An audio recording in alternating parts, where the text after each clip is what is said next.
తెలంగాణలో ఆరోగ్యశ్రీ బంద్ కానుంది. పాత బకాయిలు ఇవ్వడం లేదంటూ రేపు అర్ధరాత్రి నుంచి ఆరోగ్యశ్రీ సేవలను నిలిపివేస్తున్నట్లు ప్రైవేట్ హాస్పిటల్ యాజమాన్యాలు ప్రకటించాయి. గత 20 నెలలుగా సర్కార్ నుంచి డబ్బులు రిలీజ్ కాలేదని చెబుతున్నాయి. ఆరోగ్యశ్రీ బంద్ అయితే అనారోగ్యంతో బాధపడుతున్న పేదల పరిస్థితి ఏంటన్న ఆందోళన కూడా వ్యక్తమవుతున్నాయి. ఇదే అంశంపై ఇవాళ డిఎన్ఎల్ డిస్కస్ చేద్దాం. భరత్, ఇప్పుడు బకాయిలు చెల్లించకపోతే పేద రోగులు ఆరోగ్యశ్రీ సేవల నుండి దూరమయ్యే అవకాశం ఉంది కదా మరి? ఎస్, అంటే వీళ్ళు 1 month బ్యాక్ కూడా చెప్పారు ఈ ఆరోగ్యశ్రీ నెట్వర్క్ హాస్పిటల్స్ మేము బంద్ కాల్ఫా చేస్తామని. బట్ అప్పుడు ప్రభుత్వం నుంచి పెద్ద రెస్పాన్స్ రాలేదు. సేమ్ ఇప్పుడు ఇదే సమయంలో ప్రైవేట్ కాలేజెస్ సంబంధించి కూడా పెద్ద ఎత్తున మీడియా దృష్టిలో మిగతా వాళ్ళ ఇష్యూ వచ్చింది కాబట్టి ఇప్పుడు వీళ్ళు కూడా రెడీ అయిపోయారు. సేమ్ ఫీజు రియంబర్స్మెంట్ ఎట్లను ఆరోగ్యశ్రీ కూడా అంతే. 2011-12 నుంచి ప్రతి సంవత్సరం స్ట్రైక్ పోతా అనడం, ప్రభుత్వం ఎంతో కొంత చెల్లించడం, ఆగడం. ఆంధ్రప్రదేశ్లో కూడా ఇవాళ అదే పరిస్థితి. ఆంధ్రప్రదేశ్లో కూడా వాళ్ళు ఓపీడీ సేవల్ని నిలిపేస్తామని ప్రైవేట్ హాస్పిటల్స్ అసోసియేషన్ ఆరోగ్యశ్రీలో అక్కడ ఓపీడీకి కూడా ఇంప్లిమెంట్ చేస్తున్నారు ఆంధ్రప్రదేశ్లో. సో అక్కడ కూడా చేస్తున్నారు. సో ఫీజు రియంబర్స్మెంట్, ఆరోగ్యశ్రీ రెండు రాజశేఖర రెడ్డి ప్రవేశపెట్టిన పథకాలు. రాజశేఖర రెడ్డి మళ్ళీ రెండోసారి అధికారంలోకి రావడానికి, కాంగ్రెస్ పార్టీ రెండోసారి అధికారంలోకి రావడానికి అది కీలకమైన స్కీమ్. బట్ ఇక్కడ ఏం జరుగుతుందంటే సేమ్ ఇప్పుడు ఎడ్యుకేషన్, హెల్త్ ఉచితాల్లో మంచి ఉచితాలంటే ఇవి. ఫ్రీ బస్ కంటే చాలా మంచి ఉచితం హెల్త్. ప్రాణాల మీద ఉన్నవాడికి ప్రాణం కాపాడడం ఏ గవర్నమెంట్ కైనా ఇంపార్టెంట్ కదా. పెట్టుకోలేని పేదల వైద్యం సంబంధించి ఇంపార్టెంట్ కదా. నువ్వు లగ్జరీస్ ఇవ్వకు, ₹1,00,000 పెట్టి తులం బంగారం ఇవ్వకు, కళ్యాణ మస్తు ఇవ్వకు, షాదీ ముబారక్ ఇవ్వకు. అదే ₹1,00,000 పెట్టి ఒక గుండె ఆపరేషన్ చేయించు, సీరియస్ ఉన్న పేషెంట్ క్యాన్సర్ ట్రీట్మెంట్ చేయించు, డయాలసిస్ పేషెంట్కు ట్రీట్మెంట్ అందించు. అది కదా లాభం. ప్రభుత్వాలు ఆదుకోవాల్సింది వీళ్ళని కదా. సో ప్రియారిటీస్ మారిపోయినాయి. అన్ఫార్చునేట్లీ ఫ్రీబీస్ అన్ని ఇచ్చేసి డబ్బులు లేక ఏ ప్రభుత్వం అయినా సఫర్ అవుతుంది. ఇప్పుడు ఏంటి, గవర్నమెంట్ హాస్పిటల్ ఫెసిలిటీస్ లేకపోవడం వల్ల ప్రైవేట్ హాస్పిటల్ ఎక్కువగా ఆరోగ్యశ్రీ ఇంప్లిమెంట్ అవుతుందా? అంటే గవర్నమెంట్ హాస్పిటల్లో కూడా ఆరోగ్యశ్రీ ఇస్తున్నారు. ఇప్పుడు ఉస్మానియా, గాంధీ, నిమ్స్ వీటిలో కూడా ఆరోగ్యశ్రీ ఇస్తున్నారు. గవర్నమెంట్ హాస్పిటల్ ఇప్పుడు ప్రాబ్లం ఏం లేదు. ఆరోగ్యశ్రీ, నిమ్స్ ఏం స్ట్రైక్ వెళ్ళదు కదా, ఎందుకంటే ప్రభుత్వానికి సంబంధించి అసోసియేటెడ్ కాబట్టి. అదేవిధంగా గాంధీ, ఉస్మానియాలో ఆరోగ్యశ్రీ జరుగుతాయి. కానీ ప్రైవేటు నెట్వర్క్ హాస్పిటల్స్ అన్ని కూడా వాళ్ళు ఆపేస్తామని హెచ్చరించారు. నిజానికి గతంలో ఆరోగ్యశ్రీ పూర్తి స్థాయిలో ఇంప్లిమెంట్ అయ్యి, కానీ ఇప్పుడు కొన్ని ట్రీట్మెంట్కి మాత్రమే ప్రైవేట్ వాళ్ళు తీసుకుంటున్నారు. స్టెంట్ ఆపరేషన్స్, లేకపోతే క్యాన్సర్ రిలేటెడ్ ట్రీట్మెంట్, అంటే వాళ్ళకి లాభదాయకంగా ఉన్న వాటిని మాత్రమే వాళ్ళు తీసుకుంటున్నారు. వాళ్ళకి నష్టం అనిపించే వాటిని వాళ్ళు తీసుకోవట్లేదు. ప్లస్ ఈ ఆరోగ్యశ్రీ సంబంధించి ప్రైవేట్ హాస్పిటల్స్ కొన్ని అనుబంధంగా, ఎస్ మేము స్టెంట్ వేస్తాం, మంచి స్టెంట్ వేస్తాం, గవర్నమెంట్ దగ్గర డబ్బులు తీసుకుంటాం, మీరు అడిషనల్గా కట్టండి. ప్లస్ గవర్నమెంట్ అయితే జనరల్ వార్డ్ వస్తుంది, మీరు సపరేట్గా వార్డు కావాలంటే దానికి ఎక్స్ట్రా పేమెంట్ చేయండి. ఇట్లా పేషెంట్తో మాట్లాడుకొని చేసుకుంటున్నారు. సో నేను చెప్పినట్టు ఇప్పుడు ఆంధ్రప్రదేశ్ ప్రభుత్వం అందరికీ ఇన్సూరెన్స్, మెడికల్ ఇన్సూరెన్స్ అని చెప్పింది. సో ఈ ఆరోగ్యశ్రీ 15 సంవత్సరాలుగా ఇంప్లిమెంట్ చేస్తున్న ప్రైవేటు హాస్పిటల్స్ ఇంప్రూవ్మెంట్ కోసం ఉంది తప్ప, దాని బదులు గవర్నమెంట్ హాస్పిటల్లో పూర్తి స్థాయిలో ఇన్ఫ్రాస్ట్రక్చర్ డెవలప్ చేసి ఈ 1,400 కోట్లు పెడితే, ఇప్పుడు ప్రైవేట్ మెడికల్ కాలేజ్కి ఇచ్చే వాటిని 1,400 కోట్లు పెడితే ప్రభుత్వ రంగంలో అద్భుతంగా మెయింటైన్ చేయొచ్చు. అది లాంగ్ టర్మ్ విజన్ లేకుండా ఆరోగ్యశ్రీ ప్రతి సంవత్సరం ప్రైవేట్ హాస్పిటల్స్ ఆ విధంగా అనడం, ఈ విధంగా చేయడం, ప్రభుత్వ వైద్యానికి సంబంధించి కూడా నమ్మకం లేకుండా పోయింది. పేషెంట్స్ కూడా ప్రైవేట్ హాస్పిటల్ అయితేనే మాకు కరెక్ట్ అని చెప్పుకుంటున్న పరిస్థితుంది. సో అల్టిమేట్ గా ఇప్పుడు ఇబ్బంది ఎవరు పడతారు? పేషెంట్సే కదా. సో గవర్నమెంట్ మళ్ళీ ఇప్పుడు వాళ్ళని చర్చకు పిలవాలి, చర్చలకు పిలిచి మాట్లాడాలి. సో రెండు ఒకటే విధంగా ఉంది. మాట్లాడదాం. విజయ్ గారు ఏమంటారు ఈ ఆరోగ్యశ్రీకి సంబంధించి? భరత్ గారు, ఈ రాష్ట్రంలో ఒక ఆరోగ్యశ్రీనే కాదు, ఇంతకుముందు ఇంతసేపు చాలాసేపు దాదాపుగా 1 గంటకు పై చిలుకు ఈ ఫీ రియంబర్స్మెంట్ మీద పెద్ద ఎత్తున చర్చలు చేసింది.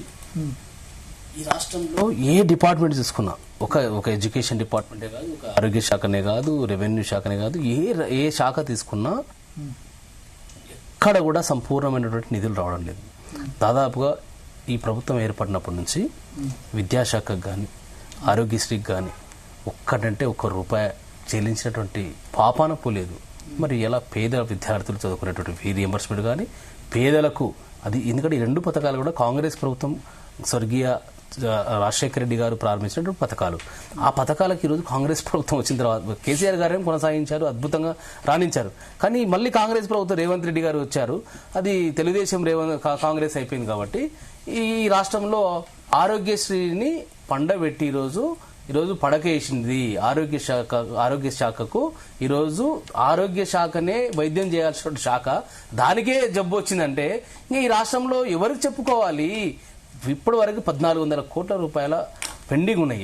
ఇలా ఆరోగ్యశ్రీ బిల్లులు పెండింగ్ ఉన్నాయి. ఈ యొక్క ఈ ఆరోగ్య శాఖకు ప్రతి నెల 535 కోట్ల రూపాయల నిధులు అవసరం ఉంటాయి. కానీ ఈ ప్రభుత్వం నిధులు ఆర్థిక శాఖ నుంచి మంజూరు చేయడం లేదు. ఇప్పుడు జూనియర్ వైద్యులు కావచ్చు, అదేవిధంగా పీజీలు చదువుకునేటువంటి విద్యార్థులు కావచ్చు, స్టైఫండ్స్ ఇచ్చేటువంటి పరిస్థితుల్లో జూనియర్ విద్యార్థులను కూడా ఈరోజు జూనియర్ విద్యార్థులు కూడా దాదాపుగా జుడాలు కూడా సమ్మె చేసినటువంటి పరిస్థితి. వారికి చెల్లించాల్సినటువంటి బకాయిలు చెల్లించడం లేదు. తర్వాత జిల్లాలో ఉన్నటువంటి హాస్పిటళ్లకు, జనరల్ హాస్పిటల్స్ కి సరైనటువంటి మందులు సప్లై చేయడం లేదు. ఈ ప్రభుత్వం మొత్తం ఎక్కడ కూడా పూర్తి స్థాయిలో విఫలమైపోయిందని చెప్పవచ్చు. ఎందుకంటే దాదాపుగా 1019 కోట్ల రూపాయలు ఔషధాలు కొన్నటువంటి కంపెనీలకు చెల్లించాలి.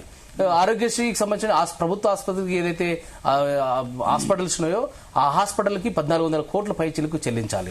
అదేవిధంగా అవుట్ సోర్సింగ్ కాంట్రాక్టులకు దాదాపు 6 మాసాలంటే కూడా జీతాలు ఇచ్చేటువంటి పరిస్థితి లేదు. జుడాలకు అదేవిధంగా పీజీ చదువుతున్నటువంటి స్టైఫండ్స్ ఏదైతే ఇస్తున్నారో ఆ స్టైఫండ్ కూడా దాదాపు 6 మాసాలు అయితే కూడా ఇచ్చేటువంటి పరిస్థితి లేదు. మరి ఇప్పుడు ఎవరికి ఎక్కడ పోతుంది? ఈ ప్రభుత్వంలో ఉన్నటువంటి బడ్జెట్ ఎక్కడ పోతుంది? ఈ ప్రభుత్వం ఎందుకు ఇట్లా మొద్దునిద్రపోతా ఉంది? ముఖ్యమంత్రి గారు ఏనాడైనా వైద్య శాఖ గురించి రివ్యూ చేశారా? ఏం జరుగుతుందో వారు తెలుసుకున్నారా? అసలు ఈ రాష్ట్రంలో ఎందుకు ఈ రకమైనటువంటి పరిస్థితి తీసుకొస్తా ఉన్నారో అర్థం కావడం లేదు. కాబట్టి నర్సింగ్ కాలేజీలు కావచ్చు, అనేక బిల్స్ ఈరోజు జిల్లాలో ఉన్నటువంటి పనులు చేసేటువంటి బిల్డింగ్స్ కావచ్చు, తర్వాత ల్యాబ్స్ కావచ్చు, ఇంకోటి స్క్రీనింగ్ టెస్ట్ చేసేటువంటి క్యాన్సర్ టెస్టులు చేసిన సంఖ్య కూడా పెంచాల్సిన అవసరం ఉంది. డయాలసిస్ సెంటర్లు పెంచాలి. ఒకసారి మనతో పాటు డాక్టర్ హరిప్రకాష్ ఉన్నారు, general secretary Telangana network hospitals association. Hariprakash గారు, ఏంటి మీ డిమాండ్? ఎందుకు లాస్ట్ మంత్ కూడా మీరు స్ట్రైక్ వెళ్తామన్నారు, బట్ ఇప్పుడు మళ్ళీ ఈ ఫీజు రియంబర్స్మెంట్ ఇష్యూ నడుస్తుండగానే మీరు ఈ డిమాండ్ చేయడానికి కారణం ఏంటి? Actually, let me explain you detail. ముందు మా సమస్య చెప్తాను, మీరు అడిగింది నెక్స్ట్ పాయింట్ సెకండ్ లో చెప్తాను. ఇప్పుడు ఈ ప్రభుత్వం వచ్చి ఇంకొక 2 నెలలు అయితే 2 సంవత్సరాలు అండి దాదాపుగా. అంతకుముందు 9 సంవత్సరాలు వేరే ప్రభుత్వం ఉన్నది. గత 11 సంవత్సరాల నుంచి కూడా ఈ సమస్య నడుస్తుంది సార్. మేము అడిగినప్పుడు, రిక్వెస్ట్ చేసినప్పుడు లేదా సమ్మె చేసినప్పుడు ఒక 100 కోట్లు ఇవ్వడము, తర్వాత మళ్ళీ ఆపేయడం. ఇట్లా ఇది ఈ 2 సంవత్సరాల సమస్య కాదు, 11 సంవత్సరాలది. మేము గత 7-8 సంవత్సరాల నుంచి పోరాడుతున్నాం. ఎప్పుడు కూడా 1000 కోట్ల పైనే బకాయిలు ఉంటున్నాయండి. మీరు రికార్డు తీసుకుంటే లాస్ట్ 8 to 9 years మధ్యన ఎప్పుడు 1000 కోట్ల పైనే, 1200, 1400. ఒకనొక టైంలో 2019లో ఈటల రాజేందర్ గారు హెల్త్ మినిస్టర్ గా ఉన్నప్పుడు 1800 కోట్లకు వెళ్ళింది.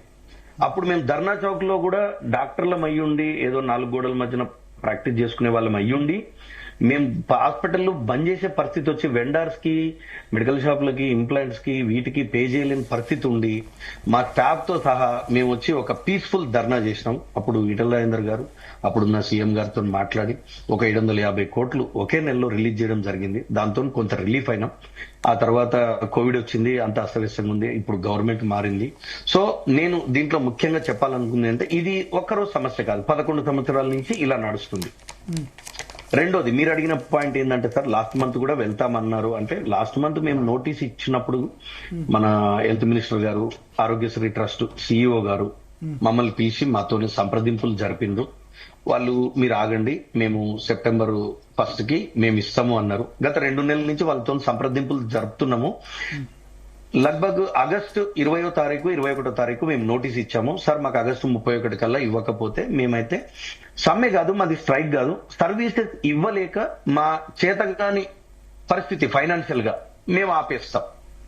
అంటే సరే ఓకే మనం మాట్లాడదామన్నారు. ఆగస్ట్ 31st మాట్లాడారు, 1st కి వెళ్ళాము, సెప్టెంబర్ 1st కి, సెప్టెంబర్ 2nd కి వెళ్ళాము.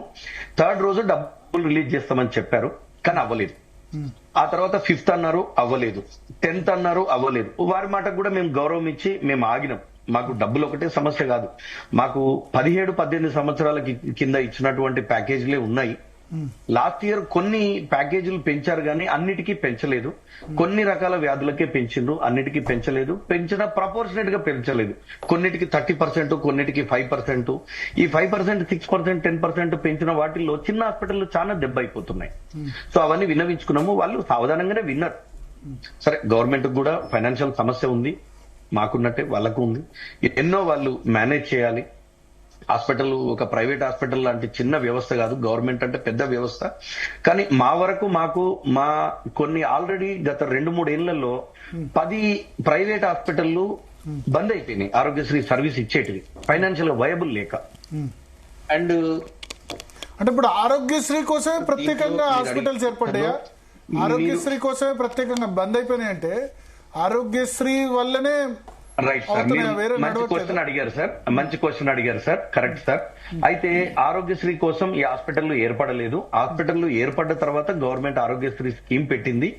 కానీ ఆరోగ్యశ్రీ ఎవరికి వర్తిస్తుంది అంటే, రాష్ట్రంలో 1 కోటి కుటుంబాలు ఉన్నాయి, 4 కోట్ల జనాభా మన రాష్ట్రం వాళ్ళు అనుకుంటే, రేషన్ కార్డులు ఉండే వాళ్ళు అనుకుంటే, అందులో 95 లక్షల కుటుంబాలకి అంటే దాదాపు 3,80,00,000 మందికి రేషన్ కార్డు అన్న ఉంది, రచ్చబండ కార్డు అన్న ఉంది, బియ్యం కార్డు అన్న ఉంది, ఆరోగ్యశ్రీ కార్డు అన్న ఉంది. వాళ్ళు మరి తెలంగాణ రాష్ట్రంలో 3,80,000 మంది బిలో పావర్టీ లైన్ లో ఉన్నారా అనే క్వశ్చన్ నేను గవర్నమెంట్ అడుగుతున్నాను మీ ద్వారా. అంటే ఉంటాయి, ఏదో లీడరు ఇన్ఫ్లుయెన్స్ ఇప్పిస్తారు, ఇవన్నీ ఇప్పిస్తేనే మంచి లీడర్ వాళ్ళకి, లీడర్స్ కూడా ప్రెషర్స్ ఉంటాయి. బట్ అందరికీ ఇచ్చేస్తే మా దగ్గర మేము ఆరోగ్యశ్రీ ఆంధ్రప్రదేశ్ లో ఇంకా అందరికీ లేని వాళ్ళకి కూడా ఆ 95 లక్షలు కాదు, రాష్ట్రం మొత్తం మందికి ఇన్సూరెన్స్ ఇచ్చేస్తున్నారు, మంచిదే కదా. వాళ్ళు ఇన్సూరెన్స్ ఇస్తే ఇన్సూరెన్స్ ప్రకారం రేట్స్ ఉంటే మాకు కూడా మంచిది సార్. మేము ప్రతి నెల జీతాలు ఇవ్వాలి, వెండర్కి ఇవ్వాలి. ఇవాళ రేపు ఎవరు కూడా 2 నెలలు శాలరీ ఆపినా పనిచేసే సిచ్యువేషన్ లేదు, బయట ఖర్చులు బాగా పెరిగిపోయినాయి, లైఫ్ స్టైల్. మేము 1 year 1.5 year పేమెంట్ సాగుతాయి. కానీ మీరు కూడా ఇప్పుడు ఆరోగ్యశ్రీ అన్ని సేవలు ఇవ్వట్లేదు, మీకు లాభంగా ఉన్నాయి మాత్రమే ఇస్తున్నారు. ప్లస్ ఇంకోటి ఏంటంటే, ఇప్పుడు స్టెంట్ అనుకోండి, స్టెంట్ గవర్నమెంట్ రేట్ కాకుండా మీరు ఎక్స్ట్రా రేట్ వేస్తే మంచి స్టెంట్ అని చెప్పి దానికి అడిషనల్ గా తీసుకుంటారు. ప్లస్ వాళ్ళు ఆరోగ్యశ్రీలో జనరల్ వాడిస్తే మీరు సెపరేట్ రూమ్ అయితే ఎక్స్ట్రా ఛార్జ్ అట్లా తీసుకుంటున్నారు కదా. సరే, మీరు 100లో 5-6 ఉన్నవి మీరు కార్పొరేట్ హాస్పిటల్స్ లో ఉన్నవి అడుగుతున్నారు. నేను కార్పొరేట్ హాస్పిటల్ ఒక 30 పక్కకు పెడితే మిగతా 350 మీడియం అండ్ స్మాల్ హాస్పిటల్స్ కి ప్రతినిధిని. కార్పొరేట్ హాస్పిటల్స్ ని టీషా అంటారు, TSHA, Telangana super speciality hospital association. వాళ్ళు ఒక 30-35 మంది సపరేట్ గా ఉన్నారు. మేము Telangana Aarogyasri network medium size hospitals తనహా మాది. సో మీరు అడిగింది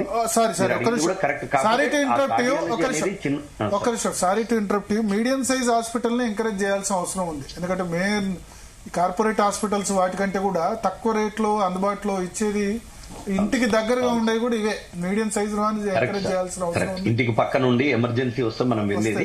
మీరు ఇంకొక క్వశ్చన్ అడిగారు సార్, ఏంటంటే సార్ మీరు ఓన్లీ ఆరోగ్యశ్రీ కేసులు చేసే దాంట్లోనే మీరు సర్వైవల్ ఉందా, వేరే కేసెస్ కూడా చేస్తున్నారు కదా, అన్ని రకాల వ్యాధులు ఆరోగ్యశ్రీలో రాలేదు కదా అని అడుగుతున్నారు. ఫర్ ఎగ్జాంపుల్ ఎట్లా ఉందంటే సార్, ఆరోగ్యశ్రీలో ఆర్థోపెడిక్ అంటే బొక్కలు ఎముకలు విరిగిన వాళ్ళకి ఒక బొక్కల డాక్టరు కట్ అయింది, మీరు మ్యూట్ అయింది హరిప్రకాష్ గారు, అన్మ్యూట్ చేయండి. మధ్యలో చెప్పండి, అది డిస్టర్బెన్స్. చెప్పండి.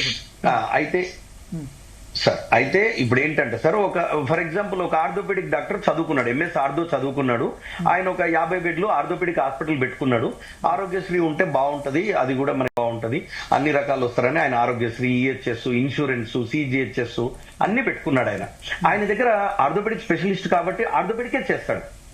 అలాగే యూరాలజీ స్పెషలిస్ట్ యూరాలజీ మాత్రమే, అంటే మల్టీ స్పెషాలిటీ సర్వీసెస్ ఉన్నాయి 100 హాస్పిటల్ ఉంటే, ఓన్లీ ఆరోగ్యశ్రీ ఇచ్చేటివి ఒక 90-70 ఉన్నాయి, ఓన్లీ యూరాలజీ ఇచ్చేటివి ఒక 50-60 ఉన్నాయి. అట్లా నేను ఇప్పుడు యాజ్ ఏ డాక్టర్ హరిప్రకాష్, నాది మల్టీ స్పెషాలిటీ హాస్పిటల్.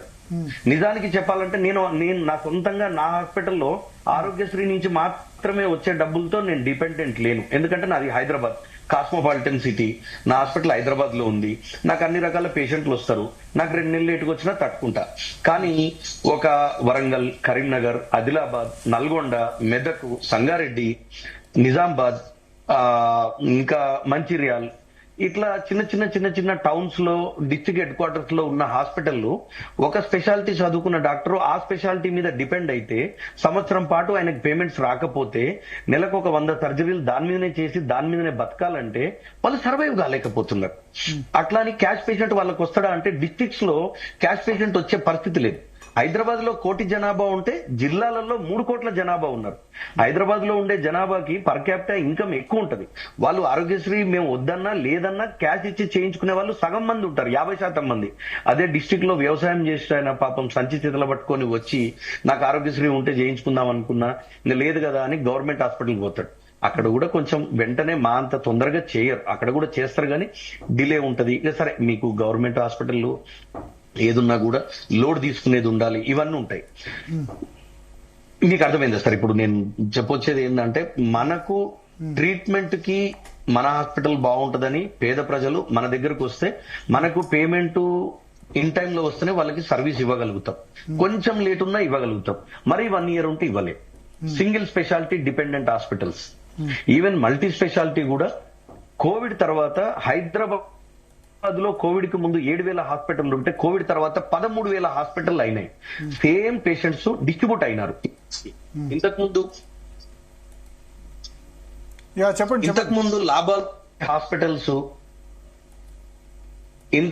లాభాల్లో ఉండే హాస్పిటల్స్ గత 3 సంవత్సరాల నుంచి లాభాల్లో లేవు.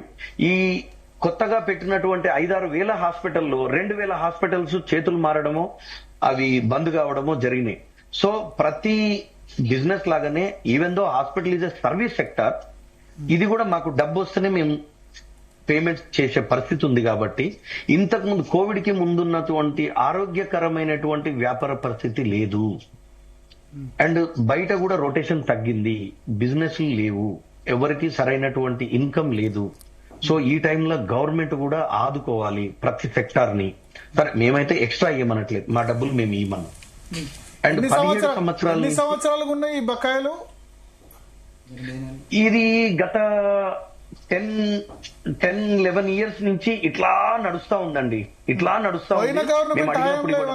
కొత్త ఇదే బకాయిలు పోయిన గవర్నమెంట్ సార్, పోయిన గవర్నమెంట్ కూడా ఇంతే సార్, పోయిన గవర్నమెంట్ కూడా ఇంతే.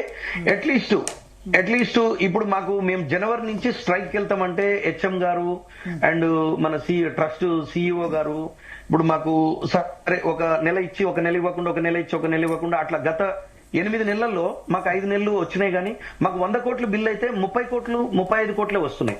2023 నవంబర్ కంటే ముందు బిల్స్ ఇంకేమైనా పెండింగ్ లో ఉన్నాయా లేవా? అవి కూడా కంప్లీట్ లేదు సార్, లేదు. Only last 1 year they pending. అది కూడా 1,400 కోట్లు ఉంది. దాంట్లో 500 కోట్లు గవర్నమెంట్ కి సంబంధించి ఎడ్యుకేషన్ ఇన్స్టిట్యూషన్ కంటే మీరు బెటర్, ఎందుకంటే వాళ్ళ 3 ఏళ్లు పెండింగ్ లో ఉన్నాయి, మీది 1 ఇయరే. అవును సార్, ఎడ్యుకేషన్ వాళ్ళకి సెకండ్ సాటర్డే హాలిడే ఉంటది, సండే హాలిడే ఉంటది, పండగల హాలిడే ఉంటది. వాళ్ళు అది కాకుండా ఒక కాలేజీలో ఫీజు 1,00,000 రూపాయలు ఉంటది. వాళ్ళు 30,000 గవర్నమెంట్ ఇస్తే 70,000 వాళ్ళు ఓపెన్ గా తీసుకుంటున్నారు. మేము అట్లా గవర్నమెంట్ 30 ఇస్తే 30 తీసుకుంటున్నాం, 40 ఇస్తే 40 తీసుకుంటున్నాం. కానీ మీరు అన్నట్టు స్టెంట్లకో వాటికో కార్పొరేట్ హాస్పిటల్లో తీసుకుంటున్నారో కానీ 95% హాస్పిటల్స్ దాంట్లో ఈ ఎక్స్ట్రా తీసుకోవడం అనేది లేదు. ప్రజలు కూడా ఒప్పుకోరు, గవర్నమెంట్ కూడా ఒప్పుకోదు. వాళ్ళ సిబ్బంది మా దగ్గర ఉంటారు. అండ్ మేము 24/7 365 డేస్ కష్టపడతాం సార్. మాకు రాత్రి పగలు తేడా లేదు. మేము అర్ధరాత్రి 12ంటికి చేసినా కూడా క్యాష్ లో చేస్తే ప్రీమియం ఛార్జ్ తీసుకుంటాం, 1,00,000 రూపాయలు తీసుకుంటాం. డేలో వచ్చిన పేషెంట్ కి సర్జరీ డేలో చేస్తే మేము 60-70 వేలు తీసుకుంటాం. ఆ సర్జరీ గవర్నమెంట్ కి 30-40 వేలలో చేస్తున్నాం, ఇంకా సబ్సిడైజ్ రేటు. మాకు 3 షిఫ్ట్లలో వర్కర్స్ పనిచేస్తారు. సో మాకు ఖర్చు ఎక్కువ ఉంటది, ఎక్స్ట్రా పేమెంట్ లేదు. సరే కాలేజీల వాళ్ళు కూడా చాలా ఇబ్బంది పడుతున్నారు. నాకు తెలియని కాలేజీ వాళ్ళకున్న ఖర్చులు, వాళ్ళ ఇబ్బందులు వాళ్ళకు ఉంటాయి. వాళ్ళది ఇంకా పెద్ద ఇన్స్టిట్యూషన్స్. నాది 5-6 కోట్లు పెడితే హాస్పిటల్ తయారవుతుంది, వాళ్ళది 100 కోట్లతో ఉంటది. వాళ్ళు ఇంకా బ్యాంక్రప్ట్ అయిపోతారు. ఇట్లా ఉంటే వాళ్ళ పరిస్థితి ఇంకా ఘోరం ఉంటుంది 3 ఏళ్ళు అంటే. I accept. యా మానవతరయ్య గారు చెప్పండి. ఇప్పుడు మెడికల్ ఆగిపోతే కష్టం కదా. సరే ఇప్పుడు స్టూడెంట్స్ వారం రోజులు కాలేజ్ ఆగిపోతే ఇంకో వారం రోజులు మళ్ళీ సాటర్డేనో సండేనో పెట్టి నడిపిస్తారు. పేదవాళ్లకు కార్పొరేట్ వైద్యం అందించాలనే సదుద్దేశంతో ఉమ్మడి రాష్ట్రంలో దివంగత నేత వైఎస్ రాజశేఖర రెడ్డి గారు ప్రవేశపెట్టినటువంటి పథకం. కాంగ్రెస్ ప్రభుత్వం అంటే మళ్ళీ మొన్న అధికారంలోకి వచ్చింది. అంటే దాదాపు 19-20 నెలలు అవుతుంది. ఈ 20 నెలల కాలంలో గత ప్రభుత్వం 730 కోట్లు బకాయిలు అట పెట్టిపోయింది. అంటే కేసీఆర్ ప్రభుత్వం వచ్చిన ఏడాది కాలంలోనే మొత్తం 1130 కోట్లను ఎవరైతే ఇప్పుడు గతంలో కూడా ఇట్లా స్ట్రైక్ చేశారు, వీళ్ళు మేము ఉద్యమం చేస్తాం బంద్ చేస్తామన్నారు. ఆయన స్పందించి కూర్చోబెట్టి మాట్లాడి దామోదర రాజనరసింహ గారు 1130 కోట్లు అంటే మేము 400 కోట్ల బకాయిలు మావి, 730 కోట్ల బకాయిలు వాళ్ళే ఇచ్చేసినాం. మళ్ళీ నాకు తెలిసి ఇప్పటికీ 9 నెలల్లో 8 నెలల్లో బకాయిలు ఉన్నాయి. సుమారు 1080 కోట్లు ఉన్నాయి. వాటిని కూడా అంటే ఏంటంటే ప్రభుత్వం దగ్గర గతం అంటే ఆర్థికంగా గాడి తప్పిన వ్యవస్థను గాడిలో పెట్టే ప్రయత్నం రాష్ట్ర ప్రభుత్వం చేస్తుంది. ఈ ఆరోగ్యశ్రీ కూడా నిధులు పెంచిన 5 లక్షలు కాదు, ప్రభుత్వం 10 లక్షల రూపాయలు చేసింది. కొత్తగా మొత్తం కలిపి అన్ని రకాల వైద్య చికిత్సలు 1835 దాకా ఉన్నాయి. 22% నిధులు కూడా పెంచడం జరిగింది.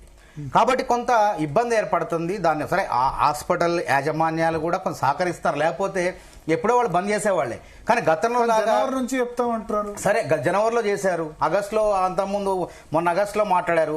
దామోదర్ రాజనరసింహ గారు మేము సార్ స్ట్రైక్ మేము స్టాఫ్ సర్వీస్ చేస్తాము అని చెప్తున్నాం, కానీ అదే చేస్తే అందరికి ఇబ్బంది అవుతుందని మేము కూడా వెయిట్ చేస్తున్నాం సార్. మేము వింటున్నాం సార్ మాట, వింటున్నాం హెచ్ఎం గారిది. అదే దామోదర్ రాజనరసింహ గారు మాట వింటున్నారు. గతంలో వీరు ఈ విధంగానే జనవరి నెలలో కూడా ఈ సమస్య ఉత్పన్నమైంది. వెంటనే అప్పటికప్పుడు కొంత నిధులు విడుదల చేశారు, 1130 కోట్లు. ఇప్పుడు మళ్ళీ 9 నెలల బకాయిలు ఉన్నాయి. ఈ 9 నెలల బకాయిలు కూడా రాజనరసింహ గారు ఇది చెప్పిన కదా, నేను ఒకటే చెప్తానండి, ఇది స్పందిస్తుంది ప్రభుత్వం, నిరంకుశత్వంగా వ్యవహరించదు, ఇది బంధించదు.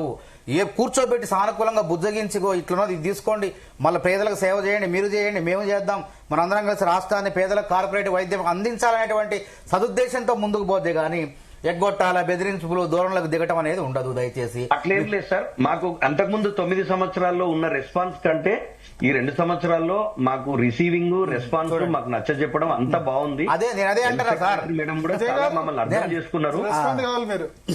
ఇప్పుడు అదే డాక్టర్ గారు నేను అదే అంటున్నా. ఇప్పుడు మేము ప్రతి నెల మాకు ఒక 170-180 కోట్లు రిలీజ్ చేస్తే మాతో పాటు నిమ్స్, మందులు, government hospitals, private hospitals, private medical కాలేజీలు, సిహెచ్సిలు, పిహెచ్సిలు, ఇక్కడ వరకు ఆరోగ్యశ్రీ, ఈ మిగతా ఉస్మానియా, గాంధీ అన్ని సూర్యప్రకాష్ గారు 200 కోట్లతోనే హ్యాపీగా ఉంటది సార్. చిన్న బడ్జెట్ సార్ ఇది. అవునవు మేము చెప్పేది అదే అండి. మీరు సంయమనంగా ప్రభుత్వం కూడా మిమ్మల్ని బెదిరింపు ధోరణిలో దిక్కుండా బుజ్జగించో లాలించో సేవ చేద్దామనే ధోరణిలో వెళ్తాం తప్ప గతంలో లాగా నిర్లక్ష్యంగా వ్యవహరించడం అది చేయట్లేదు. అది గుర్తుపెట్టుకోండి. కాబట్టి నాకు తెలిసి చర్చలకు పిలిచిన సమాచారం వచ్చింది. కాబట్టి తప్పకుండా డాక్టర్ గారు వారు పొలిటికల్ స్టేట్మెంట్ ఇచ్చినట్టు ఇస్తా ఉన్నారు, అర్థం కావట్లేదు. వారు ఇంతకుముందు భరత్ గారు మాట్లాడితే ఏమన్నారు, గత సంవత్సరం 2023 నవంబర్ కంటే ముందు ఉన్నటువంటి బిల్స్ ఏమైనా పెండింగ్ ఉన్నట్టు ఏం లేవని వారే చెప్పారు, క్లీన్ చిట్ ఇచ్చారు. మళ్ళీ ఈ ప్రభుత్వం బాగుందని మరి వాళ్ళే అంటారు. అప్పుడు డాక్టర్ గారు 2014 చేస్తున్నారు, సరిపోవట్లేదు. అలాగే 2014 రాష్ట్రం అధికారంలోకి వచ్చిన తర్వాత, తెలంగాణ రాష్ట్రం వచ్చిన తర్వాత కేసీఆర్ గారు మొదటిసారి ముఖ్యమంత్రి అయిన తర్వాత ఒక కొత్త రాష్ట్రము ఒక సెటరేట్ కావడానికి దాదాపు 2 సంవత్సరాలు పట్టింది. తర్వాత కొద్ది కాలం తర్వాత నోట్ల రద్దు చేయడం జరిగింది, తర్వాత జిఎస్టీ రావడం జరిగింది, తర్వాత కరోనా లాంటి మహమ్మారి రావడం జరిగింది. అనేక సంక్షోభాలు వచ్చినప్పటికీ కూడా, అనేక ఇబ్బందులు ఉన్నప్పటికీ కూడా రాష్ట్రం ఎక్కడ కూడా ఆగకుండా, ఆరోగ్యశ్రీని ఎక్కడ ఇబ్బంది పెట్టకుండా వైద్యాన్ని అందించినటువంటి పేదలకు అందించినటువంటి చరిత్ర కేసీఆర్ గారు ప్రభుత్వం. ఇప్పుడు డాక్టర్ గారే చెప్పారు, మాకు 2023 నవంబర్ కంటే ముందు ఇప్పటివరకు ఏం పెండింగ్ లేవని మీరే చెప్పారు. మళ్ళీ మీరే చెప్తున్నారు ఈ 2 సంవత్సరాలు బాగుందని మీరు అంటే మాకు అర్థమైతోంది. సరే మీరు ఏమి ఎజెండాతో మాట్లాడుతున్నారు, మీరు ఎవరు డాక్టర్ ఆయనకి ఏ రాజకీయాలు లేవు, వారికి ఏ రాజకీయాలు ఈ ప్రభుత్వమే బాగుందని అంటారు. మళ్ళీ ఈ ప్రభుత్వం 700 మాకెందుకు? మీరు ఏడాదికి సగటున ఒక భర్త గారు మీరు ఏడాదికి సగటున 500 కోట్లు ఇస్తే మేము వీళ్ళ బకాయిలు 730 కోట్లు ఇచ్చినాం వాళ్ళకి. అదే విధంగా మా సొంతగా 400 కోట్లు ఇచ్చిన మొత్తం కలిగితే 1130 కోట్లు లెక్క. ఇది ఇందులో అబద్ధం మాట ఉండదు. జేబులు మళ్ళీ భర్త గారి దగ్గర మేమెవరికి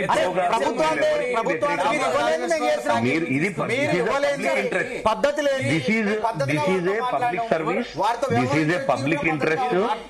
మీడియా వర్క్ చేసిన, పొలిటీషియన్ వర్క్ చేసిన, డాక్టర్ ప్రజలను అడిగితే తెలుస్తుంది మీరు ఏ పద్ధతిలో మాట్లాడుతున్నారు, ఏ రకంగా బ్లాక్ మెయిల్ చేస్తుంది ప్రభుత్వము, ఏ రకంగా బెదిరింపు ధోరణికి పోతుంది అనే విషయం అర్థమైతా ఉంది. మీరు వాళ్ళ చర్చలకు వెళ్ళకుండా 30 మంది చంపారు. అట్లా చేయట్లా, ఆ పద్ధతి లేదు. ఇక్కడ వ్యవహరించే తీరు వేరుంది. సామరస్యంగా, మర్యాద పూర్వకంగా, గౌరవభావంతో చర్చలకు పిలుస్తాం. ఇక్కడ గతంలో అది ఎక్కడ తీరుంది? అరే ప్రభుత్వ ఉద్యోగులు కూడా పేపర్లు చూస్తే అర్థమైతోంది. చూడండి మీరు మీకు ఇబ్బందులు పట్టి విక్రమార్క గారు మాట్లాడుతున్నారు, మీకు ఇబ్బందులు తప్పవని మాట్లాడుతూ ఉన్నారు. అవన్నీ అభూత కల్పనలు, అవన్నీ పేపర్లు నమస్తే తెలంగాణ కథలు. వాళ్ళు ప్రతినిధులు టీవీలలో మాటలు మాట్లాడుతా ఉన్నారు. చర్చలు ఏం చేశారు? చర్చలు చేసి రిలీజ్ చేయాలి కదా. మీరు ఎక్కడ రిలీజ్ చేశారు? మీరు ఎవరైనా ప్రశ్నిస్తే కేసులు పెడుతున్నారు, ఎవరైనా పోస్టులు పెడితే ఆ జైలు పంపిస్తున్నారు. మీరు ఆ చర్చలు చేసేది మీకు మీ దగ్గర ప్రజాస్వామ్యం ఉందా? ప్రజాస్వామ్యాన్ని కూలి చేస్తుంది ఇలా కాంగ్రెస్ పార్టీ. అక్కడే కూర్చొని ధర్నా రేపు కేటీఆర్ గారు ధర్నా చేస్తాడు. నవ్వుతున్నారు. అడగబోయి చూసి ఏంది నవ్వుతున్నారు? మీరేమన్నారు? ఈ రాష్ట్రంలో ప్రజాస్వామ్యం నెలకొల్పుతుంది. ఈ రాష్ట్రంలో ప్రజాస్వామ్యం ఉందండి? మరొకటి ఈ రాష్ట్రంలో ప్రజాస్వామ్యం ఉందా? ఏం మాట్లాడుతున్నారండి? ఏం మాట్లాడుతున్నారు? ఈ ప్రజాస్వామ్య ప్రభుత్వం ఉందా? ఈ ప్రభుత్వంలో ప్రజాస్వామ్యం ఉందా? ఎవరైనా సోషల్ మీడియాలో పోస్టులు పెడితే జైలు పంపిస్తున్నారు. హైకోర్టు ఇచ్చినటువంటి మొట్టికాయలు మనం చూడలేదా? మనం హైకోర్టు ఇచ్చే మొట్టికాయలు చూడలేదా? మనం మొట్టికాయలు చూడలేదా? ప్రశ్నించే ఈరోజు న్యూజిలాండ్ లో పరీక్ష పేపర్లు అమ్ముకోలేదు. ఆర్టికల్ 14 ప్రకారంగా ప్రశ్నించేటువంటి హక్కు ఉంది, వాక్ స్వాతంత్రం ఉందని హైకోర్టు ఎట్లా మొట్టికేసింది మీ ప్రభుత్వానికి? ఎవరైనా ప్రశ్నిస్తే కేసులు పెడతారండి. పోస్టులు పెడితే రీపోస్టులు పెడితే జైలు పంపిస్తారా? ఇదాన్ని ప్రజాస్వామ్యం. ఏం మాట్లాడుతున్నారు? పద్ధతి కాదు ఇది. తెలుసు, 100% తెలుసు, ఆర్టీసీ కార్మికులు తెలుసు, ఇలా డాక్టర్ నెట్వర్క్ హాస్పిటల్ తెలుసు, ఎవరు నెట్వర్క్ హాస్పిటల్ తెలిస్తే మరి 1400 కోట్లు ఎక్కడ వారే చెప్పారు కదండి. ఆయన ఏ పార్టీ కాదు, ఆయన వ్యవహరించి 400 కోట్లు ఎందుకు పెండింగ్ ఉన్నాయి? చెప్పు 1180 కోట్లు ఇస్తాను. మీ పార్టీలు కూడా మేమే చేస్తాం. ఆరోగ్యశ్రీ మీ పాపమే. అవి కావాలండి మీకు అలవాటు కాబట్టి చెప్పండి. సంతోషం ప్రభుత్వానికి విల్లాలు కడతాడు. ఏం ముఖ్యమంత్రి అండి,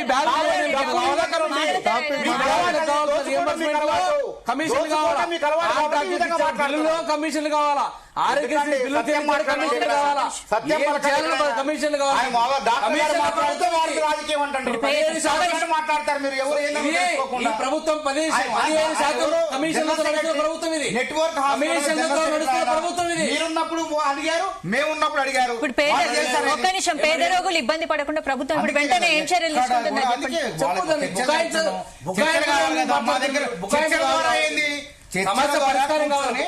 మేము ఇంత బకాయిలు ఉన్నాయి, మేము మొదట కొంత విడుదల చేస్తాం దశల వారీగా. కొంచెం సమన్వయం చేయండి, పేదలకు సేవ చేయండి, మీరు మేము కలిసి ఈ విధంగా నచ్చ చెప్పుకునే ప్రయత్నం మేము చేస్తాం. గతంలో వాళ్ళు ఎప్పుడు చేయట్లా. రాజకీయాలు కాదండి, పేదవాళ్ళ ప్రయోజనం. పేదవాళ్ళ గురించి ఆరోగ్యశ్రీ పథకాన్ని పెట్టింది కాంగ్రెస్. ఈ ఆరోగ్య శ్రీ పథకాన్ని తూట్లు